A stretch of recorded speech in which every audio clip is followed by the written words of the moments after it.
So, Assalamu alaikum again. This is, as I said, my actually first video, and I was thinking like what topic I should pick. Thought of nothing better than what is Quran, and what is it about? So a lot of time I see that when people have the questions, they pick up the book and they start reading it, and then instead of sometimes finding solutions, they find and get into more uh, questions and um, more concerns just because based on the reason they pick up the Quran.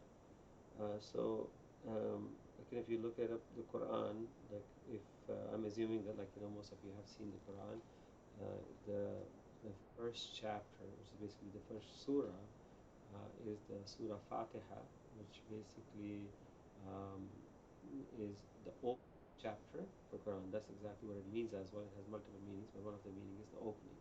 So in the opening chapter is basically a dua or a prayer, and what we are doing is after invoking Allah Subhanahu wa Taala, asking Allah that we um, we only seek uh, help from Him, and we only um, um, uh, pray to Him as well. And then we ask for the guidance towards the right path and the path of the people who Allah has blessed, uh, and not the path of the people who actually were astray or had, in a sense, you can say, who had uh, more troubles over them. So, so after this dua, right, is when the second chapter starts. And the beginning of the second chapter is very interesting. I'm not going to go into the Alif Lam Mim, the first three letters. It's a huge discussion that I am learning even currently now, and realize that it has been like 4 or 5 weeks, and we're still discussing like how or why these letters are placed. But right after the the first sentence is that this is the book where there's no doubt or ambiguity about. This is the loose translation of it. So you have to first understand that the dua that you ask for guidance, then Allah subhanahu wa ta'ala has given you the guidance in form of this book. But it has certain conditions. Like for example, if I I'm a doctor, I may give a lot of examples about the medicine as well. So you decide one day that you want to become an anesthesiologist, and I'll say it's very good. There's a textbook of anesthesiology, that basically is covers most of the subspecialties of anesthesia as well. But for you to be able to understand it, you need to know anatomy, you need to know physiology, you need to know biochemistry, you need to know obviously the disease pathology and the pharmacology itself, because that's going to be a lot of that is going to be used. And then you will obviously need to know the disease problems, the medicine, and surgery as well, because you need to know what kind of anesthesia to give it to it. So realize this thing that in the book, if when you pick it up, you can read English, you're very smart, you may be an engineer, lawyer, or whoever you are, but when you pick up the book, it may not make sense to you unless you have fulfilled those conditions before. That other than just being able to read, you need to know what you need to do. And it's a blessing of Allah subhanahu wa ta'ala that Allah, without any doubt, starts it with telling you that yes, this is a book of guidance, but who is this guidance for? And I was talking to one of my friends, and he got really upset when I said this thing. And he's a Muslim, but obviously like a questioning Muslim, um, and because the book very clearly says this is a book of guidance for the people who are muttaqi. This word will be used in Quran quite a few times. There are quite a few translations, but the best one of them is being mindful of Allah. People translate it as pious, people translate it as God fearing. The most important thing is that you have to understand that are you aware that uh, there's a higher authority that you are aware of all the time. That's what gets you at a higher level of being a muttaqi. Um, Number two, that do you believe in unseen? Three is that do you establish prayers? And number four is that do you or give money from to donate money to poor or like needy from the money that God has given it to you or Allah subhanahu wa ta'ala has given it to you. And then again it keeps on going, like that, or do you believe in also what is sent to the Prophet, which basically means is this Quran, that you believe that this Quran has been sent to the Prophet, and also believe in that the books that were sent previously to the previous prophets, and this include like Moses or Musa alayhi salam, where Torah was sent, and Hazrat Isa or Jesus alayhi salam, who had the Bible, or the Hazrat Ibrahim alayhi salam, and all the other prophets that were sent with the books itself. That we believe that they were sent the books. So, eh, if you don't, if you don't, mm, if you're not somebody who is aware of God, or is uh, is oh, one more thing at the end is also that, and you also are for sure, you have a sure faith in that there is a hereafter, that you will be resurrected, raised, and will be responsible for your actions. So, if these conditions are met, then this is a guidance for you. So, if any of this thing is not met, like if your brain cannot wrap around that there could be things that are unseen, not like brain cannot wrap around, but you don't believe in it, and it's not about like sometimes like people will just translate it as a blind faith. No, no, no, no. It's not about blind faith. It is about believing in unseen, that you're not seeing it, but you're believing it. This reminds me of a procedure that we do in anesthesia. It's called an epidural, very common procedure. Like most women, when they are pregnant, they get that epidural. And when the women are pregnant, we cannot use the X-ray. We cannot have them lay on their bellies. So we do it while they're sitting up, and we use the epidural. And again, um, wrongly, people call it a blind technique, compared to when I do it for pain patients under X-ray guidance, or under fluoroscopic guidance, where I can see the like the spinous processes and then put the needle through between it. So the reason I'm saying that is called blind epidural is because you're not seeing it, but is it blind for the anesthesiologist? No, absolutely not. I taught residents and fellows, and the first thing that I always taught them was that if their mind or brain is not in front of the needle, they're not going to be able to do it. Which basically meant that they need to know when they're passing the needle what tissue structures that it is going through. Over years of like your training and studies, you realize that there's skin, there is subcutaneous tissue, there is interspinous ligaments, there are spinous processes, and you should be able to feel, and you should be able to know where your needle is going before you do it. So would we call it a blind technique? No.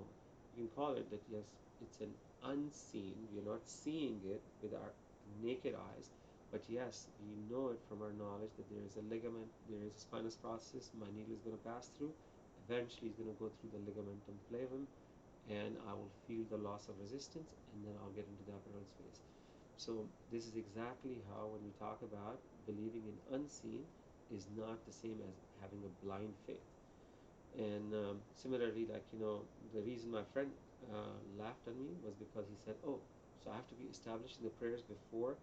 Yes, yes, and it is meant. This book is arranged um, for a Muslim household. This is not the same sequence. The ayahs were revealed in that sequence. This is surah which was revealed in a way later part when Rasulullah sallallahu alaihi wasallam had moved to Medina itself. The original surahs that, if you want to know, are in fact like the smaller surahs. Most of them are in the last two juz, the last two chapters of Quran, last two sections of Quran, in the 29th and the 30th part of the Quran. And you will see it that, like, they are, like, meant more to actually establish this thing, that do you have the taqwa? Do you believe in unseen? That do you believe? Do you establish prayers? Do you donate? Do you give money? And that do you have a sure faith in hereafter? So if you are somebody who actually do not have these these um, qualities yet, then you need to start with the basics itself. You need to go back to the faith itself. You need to answer this thing, that do I believe that there is a God? Do I believe that there's one God? Do I believe that there are unseen unseen realities? That there are that should I pray to the God who created me? The same way as I should I be thankful to my dad who sent me to the medical school? Um, or should I give the money that I think that I have is because of just my own effort, or that I have been given it to me because Allah has blessed me? Just like that, if I refuse to help my dad, that, like, I made this money, not realizing that, what, oh, he suffered to send me to the medical school, and do I give credit to him or not? So if these are the concerns that you have, then you need to step back. You need to step back. You need to get those things ingrained.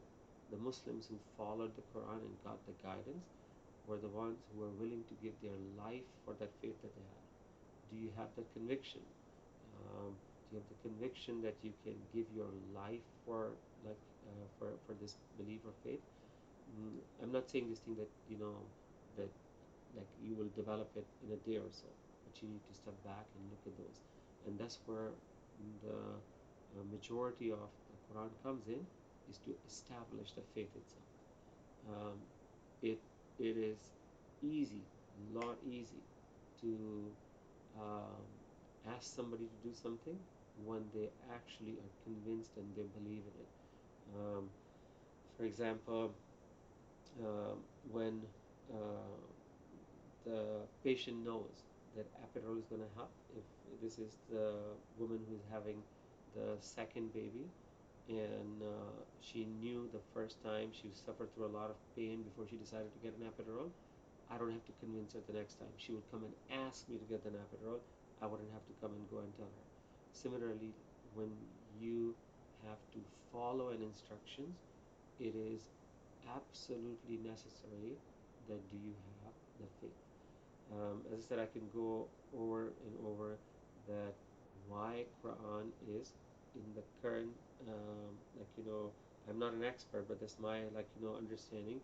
It is meant, in fact, for the people who are born in a Muslim household. Um, for them, it is very important to know the rules.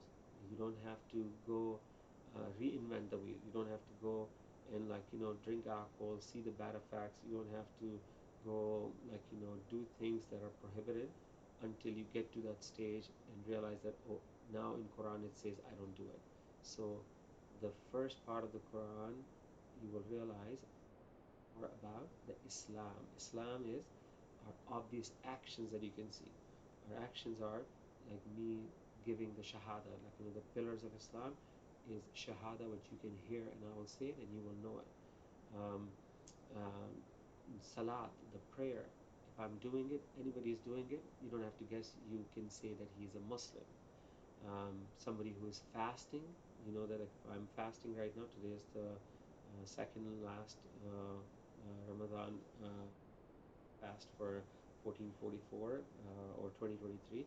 So you don't have to assume it.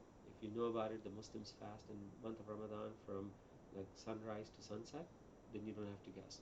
So if somebody is, like, taking 2.5% of calculation from his money and saying, I'm giving it to in mandatory charity, you know that a Muslim has to do it. If somebody is going for a Hajj or Umrah, you know, you don't have to assume it. These are the actions. Islam is actually the actions that anybody can see. These are the pillars of Islam that I just went over. But the Iman is something that is in your heart between you and your God. Somebody can be doing all of these actions just to pretend, and I am no one to judge. I will have to say he's a Muslim. He is a Muslim.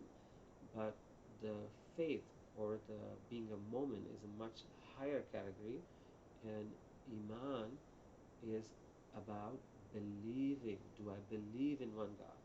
Do I believe that God has sent messengers? And I believe in all of those messengers. Do I believe that God has angels who He has sent, some for sending the message, some for other things that, like, He does it in the universe, or in His, like, control, in His dominion.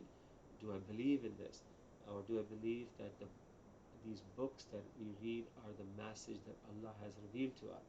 And do I believe that there is going to be a day of judgment, and do I believe that there is a predestined or qadar? So these things you cannot see. These things are the one when when the people were not Muslims, for them the Iman had to come first before you can ask them to do the actions of the Islam. For a Muslim household, somebody who's born in the Islam, for them it was common sense to have the Islam first, because you already have it. You know your father is praying, your father, mother are fasting, they're doing these things. You should follow those. But when you grow, the Iman enters into your heart, and it must, for you to in fact know that why I still say the prayer when my dad is not telling me to, why I am still fasting when nobody is watching me, when I go to college or when I go somewhere else, especially in this country when you don't have any other Muslims around. There's no Muslim policing, like, sometimes you will see in Muslim countries where no food will be available. There you would have to fast because, like, there's no food available, no restaurants are open. So here, you should know yourself that you are a Muslim when you say your first prayer without your father telling you, without your mom telling you, when you fast and you are among the friends, none of them are Muslims in your college, and you still don't just sneak and eat.